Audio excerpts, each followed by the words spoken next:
What's your favorite food? Chicken soup with lokshen and maybe schnitzel. Okay, and least favorite food? There are some spices. There's onion, there's kamun, there's coriander. Who's the most impressive personality?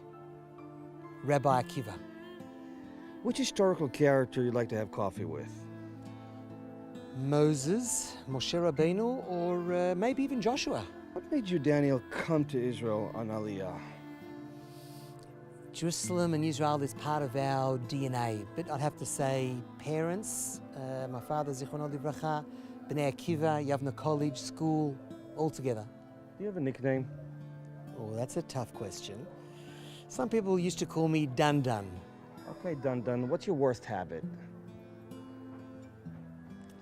I bite my nails. What's your secret talent? Secret talent? Oh, I write very, very long and detailed emails. What's your most annoying talent? It's probably the same thing, writing long and detailed emails. Come, have a look at this view. Come.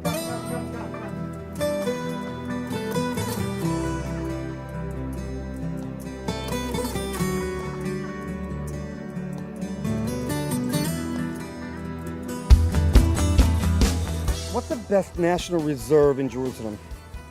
A place called Gan HaMelech, the King's Garden. For 3,000 years it was a beautiful national park, but there's been 89 illegally built Arab homes there and it's been destroyed. But hopefully one day it'll return to its previous glory. Ooh, what about something lighter? What's your best gift ever received? Best gift received? Well, a doctor told my father in 1977 that he had a few months to live. Had cancer even twice, but he outlived the doctors, lived for 40 years and had an unbelievable life. Together, obviously, with making Aliyah, my wife and 5 children.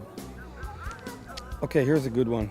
What about a secret that most people do not know about you? Secret, and I have to expose it here? Well, I'm actually scared of heights, which is why I'm holding very tight to both sides of this guardrail. What's the best surprise you ever had? My sister Tamara wanted to introduce the family to her boyfriend and the family, so we went to a restaurant in Tel Aviv. She walks in a wedding gown, a rabbi and a chuppah, and she got married on the spot, and we were all in total shock, surprise, and also happy though. Best advice received? Nothing's on a silver platter, and work very hard to achieve. Best advice you ever gave? Follow the laws of the Torah and make Aliyah. Okay, here's a good one.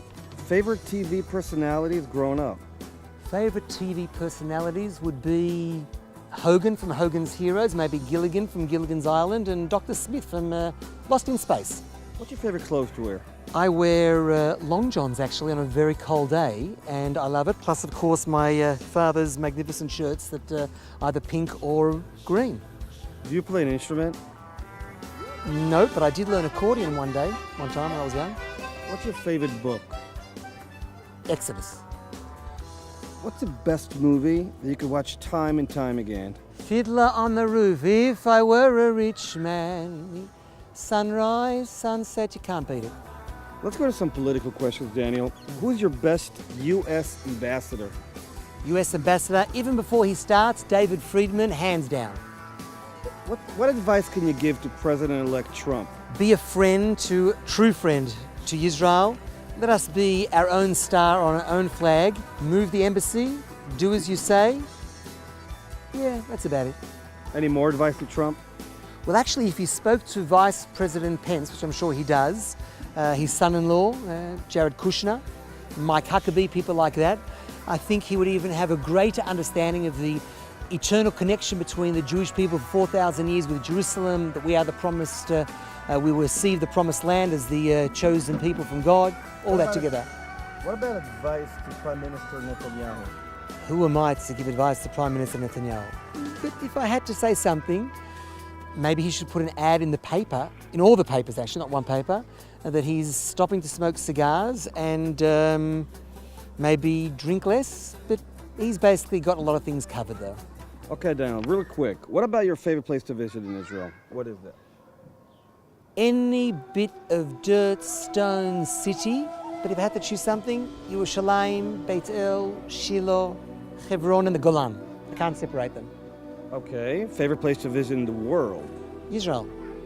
Yeah, but what about outside of Israel? There is no outside. Oh, actually, if there is outside of Israel, I have to say Micronesia, probably Canada, maybe even Australia again. What would be the favorite Shabbos song? Yom ze mechubat mikol yamim. Nice voice. Not. What's your favorite hard drink? Hard drink, grape juice for sure. A hard drink. Well, I have a shandy from time to time. Okay. Best event halls in Jerusalem, would you say? Holtzberg family has got the Simcha Hall or Ol Maya on the Tayelet, the Talpiot promenade. Favorite meat restaurant? Kedma, Mamila, Oh. hands down. Favorite dairy restaurant? That would have to be our restaurant between the arches in the old city, near the Kotel, the Western Wall, in the old Jewish Quarter. Beautiful place. Been there. Really good. Best year ever given? Rabbi Sachs or Rabbi Goldwicht? All right, back to politics. Now tell me, Daniel, what's the most absurd or disgraceful fatwa edict? Well, can you believe that an Arab is killed if he sells to a Jew? I mean, that has to be wiped, that has to be stopped and scraped. That just can't be. Who would you say the most trustworthy Israeli politician is? Well, the trustworthy politician, I think that could be defined as an oxymoron, I'm not sure. I can't answer that one. I'll take it back. Favorite Israeli politician? No comment. All right, what surprises you most about radical Islam in parts of the Arab world? The fact that they don't accept even the smallest Jewish state here, they don't recognise we've got a connection for 4,000 years, they don't even recognise Har HaBayit. They think that Muhammad was here before any of the temples, and he was here 1,700 years after the first temple. So their lack of historical information is just astounding. Islam for peace viable and a two-state solution worthwhile? Impossible, absolutely impossible. Tried, tested, failed. There's no reason why we should divide, make any concessions in our own homeland if we're the indigenous people here. Land for peace is dead. The whole possibility of two-state solution is absurd, can't be, and will never be. Can Jerusalem be divided, you think? No. Jerusalem can't be divided. We have a 4,000-year connection here. There was a resolution 2500 where basically the King Cyrus said that Jerusalem belonged to the Jewish people and we could go back and rebuild it. There was resolution 100, there was resolution 4000. So there's nothing else to say. It belongs to us. There is no division. If you have a chance to talk to Secretary Kerry, what would you tell him? Well, I have to tone down my language a little bit, but aside from historical ignorance and a slight arrogance, I have to say, to make any moral equivalence between terrorism, Arab terror, violence, and the settlements is absurd. Plus, the settlements and Jewish life here existed before there was, or terror existed before there was actually any settlements whatsoever. So I think he needs to wake up and understand the reality and understand who we are as the indigenous people here. UNESCO and UN, what does that stand for? I don't want to hear about UNESCO. UNESCO for me stands for useless, naive, or neglect, empty, senseless, corrupt organisation. A disgrace for them to say that we have no connection here. We're the only people with a connection here. You know, I know you live in Ma'ale Adumim, Daniel, and let me ask you, if you moved from Ma'ale Adumim to Jerusalem, where would that be? Where would you buy and live? Ma'ale HaZeitim, with a view down onto the Temple Mount, the Old City, a beautiful Jewish neighbourhood just on the outskirts of the Old City. If you got the chance, what era would you live in? I would live where? In Ma'ale HaZeitim, in this neighbourhood, Ma'ale HaZeitim. What era would you like to live in? Which era would I like to live in? The Temple period. Doesn't matter if it's Ezra or King Solomon, although I do like the Shtetl period before the pogroms and the riots, though. When you travel, and I know you travel a lot, what do you usually take in your suitcase? Tefillin, Chumash, Sidur, spare pair of underwear, spare pair of tzitzit, and a folded map of Jerusalem. Tell me a good karaoke song you like. A good karaoke song. Baruch. Really? No, not really. That's a bit long. I'd have to say Louis Armstrong, What a Wonderful World. It's, oh yeah. I love that song. Good song. I also love Gad Elbaz's songs though. What can't you live without? I can't live without the land of Israel, the state of Israel, Torah life, wife, children, immediate family.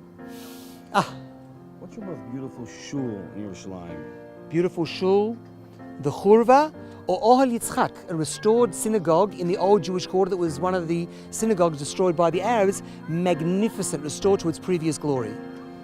Now, what would you say Ateret Cohanim's most successful project is? Malei HaZeitim, 110 families on the Mount of Olives, or Neot David in the what today called the Christian Quarter, and the revival of life in the Yemenite village. It's hard to separate such successes, but the Malei HaZeitim would have to be the jewel in the crown. What would you say the biggest disappointment by Israeli government is? Opening their mouths to a two-state solution, showing weakness. Where's the strength of conviction? Where's the understanding where our history, our roots are?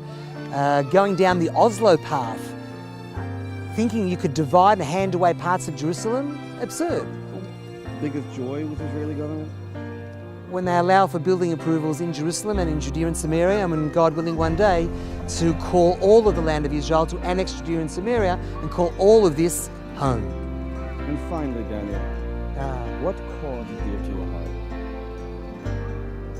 Yes, Ateret Cohanim, the revival of Jewish life here in the heart of Jerusalem, strengthening Jewish roots, keeping a united Jerusalem for the Jewish people. Thank you very, very much. And may this be a promo actually for the 50 Questions of Jerusalem, a project of called Libi Bamizrach, My Heart is in the East of Ateret Cohanim. 50 Questions of Jerusalem to 50 personalities for the 50 years since the liberation of 1967. Shalom from Yerushalayim.